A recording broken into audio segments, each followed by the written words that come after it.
Olá, pessoas!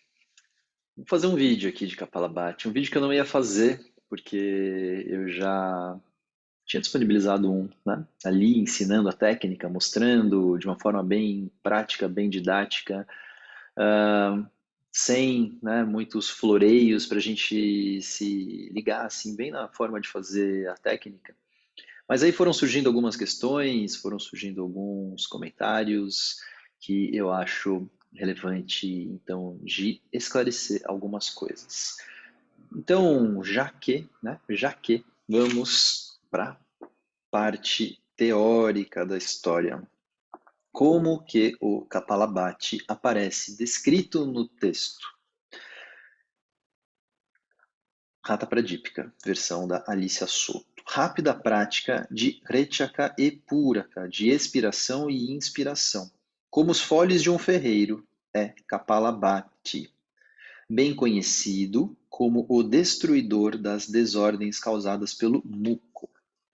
Bom, então onde aparece isso? Né? Então o Kapalabhati ele aparece dentro de um conjunto de técnicas chamados Kriyas, né? Satkriyas, são técnicas tidas como técnicas de purificação e por isso eles atrelam ali de uma maneira muito explícita, né, bem conhecido como o destruidor das desordens causadas pelo muco, porque o Kapalabhati ele é uma técnica de limpeza, purificação das vias aéreas superiores.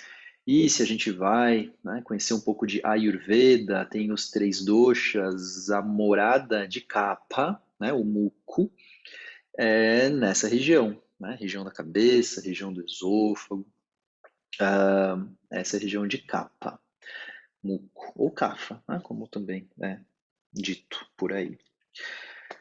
Agora, os crias, eles nunca são técnicas exclusivamente de limpeza material, né, de muco apenas, não é só disso, tem isso também, é claro, mas tem algo a mais que dá o próprio nome à técnica. Então, apesar dele não dizer o que a técnica significa, o próprio nome, né, ou esse efeito, né, o próprio nome, ele da técnica já carrega uma um significado.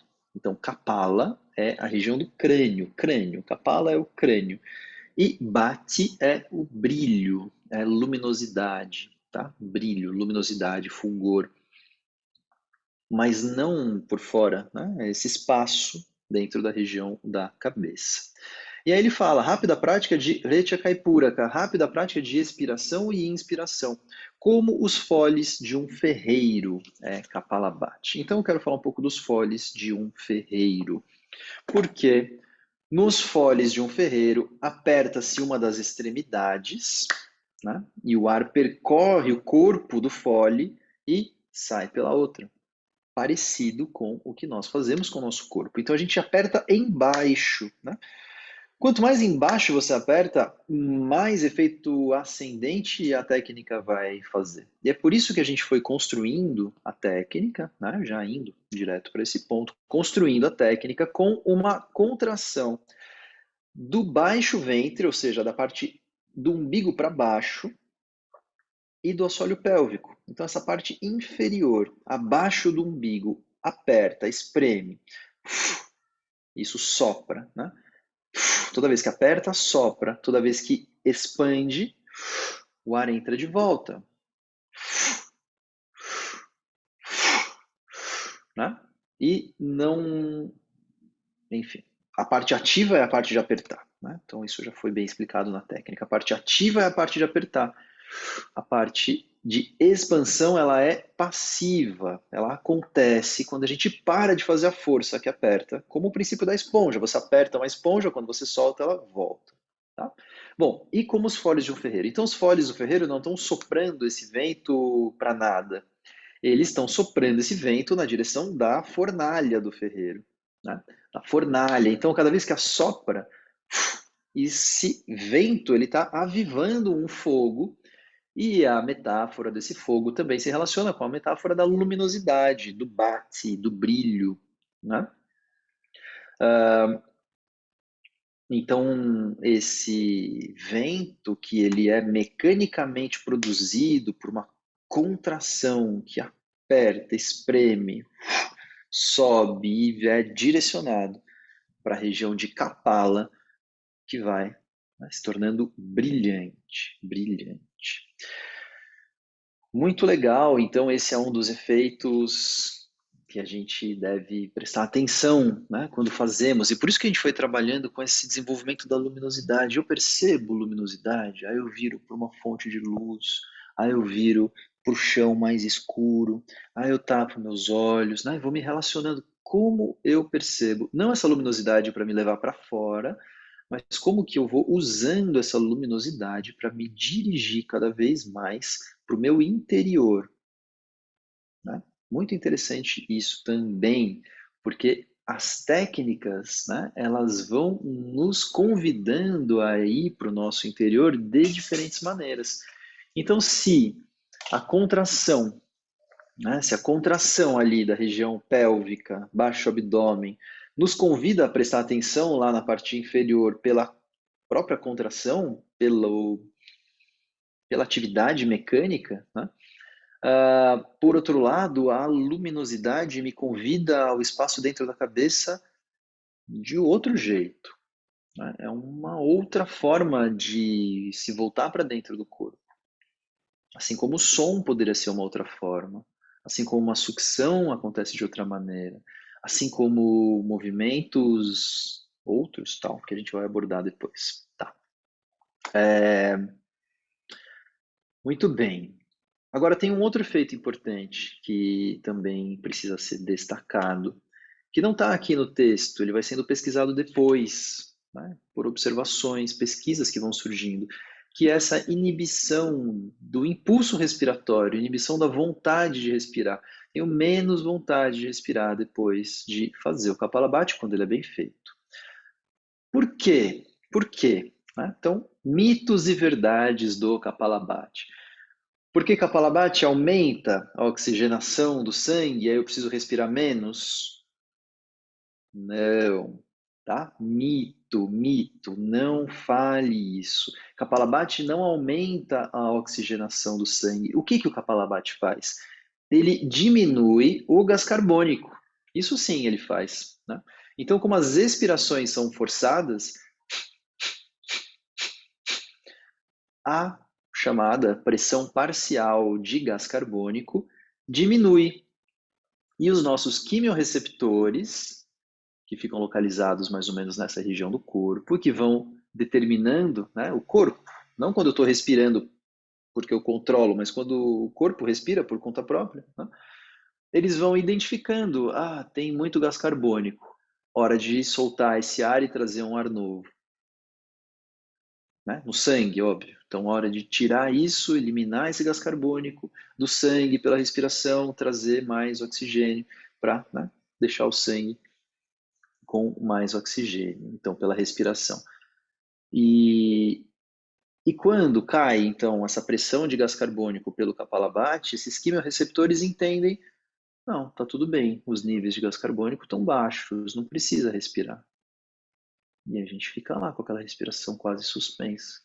Até que o metabolismo produz, né? O metabolismo vai produzindo de volta gás carbônico e vai aumentando lentamente esses níveis, até um ponto que ele entende, tá, precisa voltar a respirar, respira. E volta, né? E vai voltando a respiração. Não aumenta a oxigenação, não aumenta. Se você coloca um oxímetro, e agora a gente está, por conta do Covid, né, às vezes até mais familiarizados com o que é esse oxímetro, a gente vai ver numa pessoa saudável que os nossos níveis de oxigênio eles estão sempre perto do máximo. 98%, 97%, 96%, não baixa muito disso. Né? Então a gente não tem, né, não tem, isso é o limite de saturação. A gente não tem espaço sequer para aumentar a nossa oxigenação no sangue, tá bom? A não ser que tenha algum problema, alguma doença, o próprio Covid baixa esses níveis de oxigenação para fatores muito inferiores, aí é outra história, aí você tem que aumentar a oxigenação. Mas para pessoas normais, saudáveis, livres de qualquer quadro de doença, a oxigenação é sempre muito alta e o Kapalabhati não vai aumentar, tá? Então, diminui o gás carbônico e isso faz com que a gente tenha, por um tempo, uma suspensão daquele impulso que produz a respiração. E por isso o Kapalabhati, ele é muito relacionado, né, também com a prática de pranayamas. Ele facilita a prática do pranayama. E aí, eu vou falar sobre uma outra coisa. Qual a diferença entre Kapalabhati e Bhastrika? Uma pergunta que surge com uma certa frequência. Para quem nem sabe o que é Bhastrika, talvez essa resposta, né, seja ainda mal colocada nesse momento. A gente vai falar de Bhastrika em um outro momento. Mas, por enquanto, né, qual a diferença? E aí a resposta ela é: depende. Isso não tem uma unanimidade em tradições. Tá? Não é sempre que se chama de Bhastrika a mesma coisa. Então eu vou falar do ponto de vista do Instituto de Kaivalya-Dhamma, que é de onde vêm as nossas principais referências, porque o Instituto de Kaivalya-Dhamma é reconhecido como sendo uma das principais escolas de pesquisa literária, né? Então de revisão de textos, de manuscritos, de compreensão das técnicas. O professor Garotti é uma referência que eu falo sobre ele bastante, né? Além do Dr. Bolho. Ele é uma referência, inclusive para os grandes estudiosos de Oxford, hoje em dia, se reverenciam muito ao professor Garotti como sendo um grande estudioso dos textos. E aí, né, por isso, eu vou procurando me basear, né, na forma como o Swami Kuvalayananda e como o professor Garotti nos ensinaram.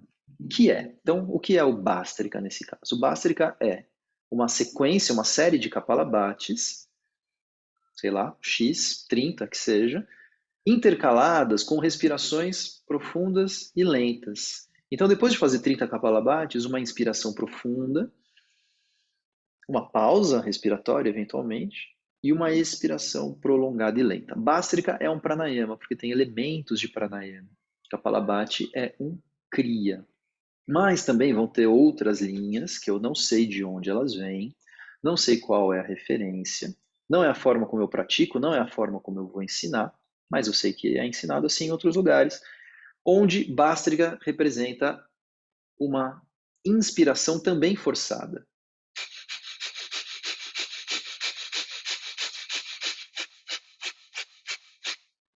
Então, algumas pessoas vão chamar isso de Bhastrika. Eu não vou chamar isso de Bhastrika, porque não é a forma como eu aprendi. Tá? Não estou dizendo que é errado, não estou dizendo para você não fazer, mas não é a forma como eu aprendi, não é a forma como eu pratico, não é a forma como eu ensinarei, tá bom? Então, o Kapalabhati e o Bhastrika. Bom, outras coisas. Me assusta um pouco quando me perguntam assim, mas aí o ar vai saindo, só saindo ao longo das repetições? Como é que o ar entra? Porque senão o ar vai acabando. E aí me assusta um pouco essas perguntas, porque não, gente, assim, a respiração está acontecendo, né? Aperta para soltar, relaxa para inspirar. Então o ar está entrando, toda vez que o ar sai, logo em seguida ele entra de volta. Toda vez que o ar sai, logo em seguida ele entra de volta. E às vezes a parte da contração ela é mais fácil do que a parte do relaxamento para que a inspiração aconteça. Então a inspiração acontece por relaxamento. Toda vez que eu contrair, depois eu relaxo, o ar entra de novo. E temos que ficar aqui, né, observando e prestando atenção para ver todo o ar que eu solto, ele entra de volta. Porque se não for assim, o meu Kapalabhati vai murchando. Né? O ar não entra, eu não consigo soltar, não entra, até uma hora que ele acaba. Né? Então a gente precisa ter volume, todo o ar que sai entra de volta, e aí eu poderia fazer isso por muitas repetições. E aí tem também outras questões assim ligadas a velocidade, quantidade de repetições, né? Essas coisas são importantes de mencionar também. Então, tem uma velocidade ideal? Não diria que tem uma velocidade ideal. Eu diria que velocidades diferentes e intensidades diferentes têm propósitos um pouco diferentes, vão produzir efeitos diferentes no corpo. E a gente só vai poder aumentar a velocidade à medida que a técnica está bem ali assimilada, tá? Então, se vai aumentando a velocidade e descoordena, não, aí interrompe tudo isso, volta a fazer mais devagar. Mas Swami Kuvalayananda nos aponta uma velocidade. E eu não gosto muito de usar essas referências, né, como regras. Não gosto de fazer prática no cronômetro, mas pode ser bom para a gente ter como uma referência. Então, mais ou menos 2 kapalabhatis por segundo, o que significa que se você fizer 1 minuto, você faria 120 repetições. 1 minuto pode ser muito nessa velocidade? Provavelmente. Então, talvez você marque lá 30 segundos e procura fazer 60 repetições nesses 30 segundos. É um ritmo mais ou menos assim.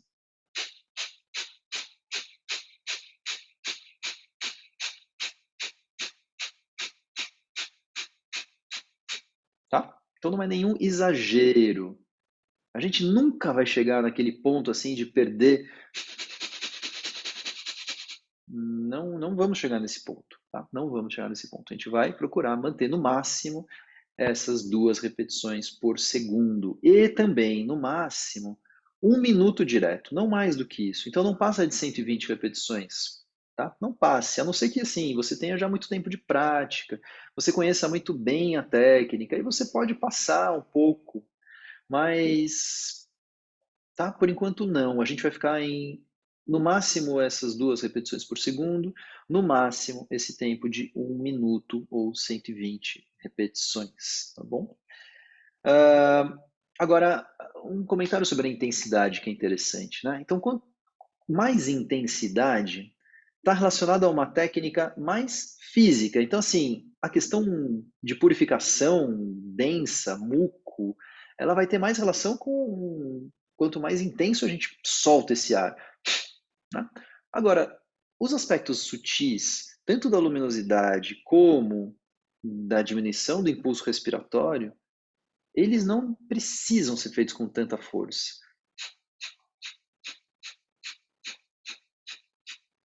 Às vezes, assim, de uma forma mais suave, me produz efeitos até melhores, tá bom?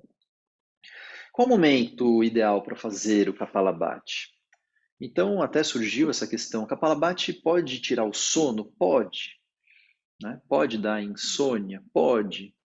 Então, para algumas pessoas, fazer à noite não é bom. A pessoa vai, assim, tá muito desperta depois de fazer e não vai conseguir dormir por um tempo.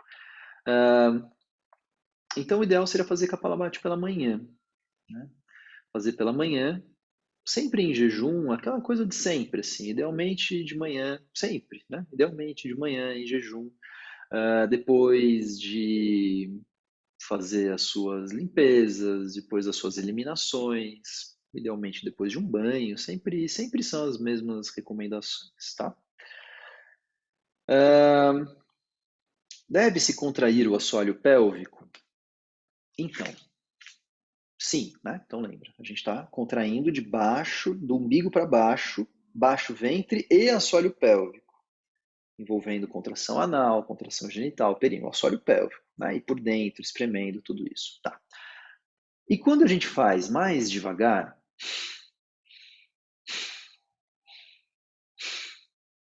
contrai tudo e relaxa, né? Mas se você for fazer assim, naquele ritmo que eu acabei de falar, de 2 repetições por segundo, né, por 120 ou menos que seja, mas for fazendo essa velocidade de 2 repetições por segundo, não dá para ficar contraindo e relaxando. Não dá, não dá, não dá. Simplesmente não dá. E não queremos também que dê, não é para isso, né? Então, a contração do assoalho pélvico permanece, ela fica permanente ali. Você contrai o assoalho pélvico e fica. E aí a movimentação vai ficar abdominal, né? Abdominal. Então, assoalho pélvico fica firme.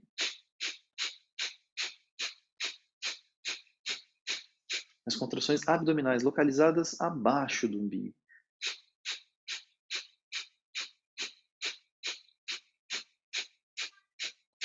Mas mexe em cima também, né? Mexe em cima também. Mexe, claro, porque a gente está mexendo aqui, tem um movimento reflexo em cima, tem um pequeno movimento reflexo no tórax, mas eu não estou colocando ênfase da contração em cima e não estou colocando ênfase de movimentos torácicos. Tá? Se eles acontecem, é porque eles acontecem como uma propagação.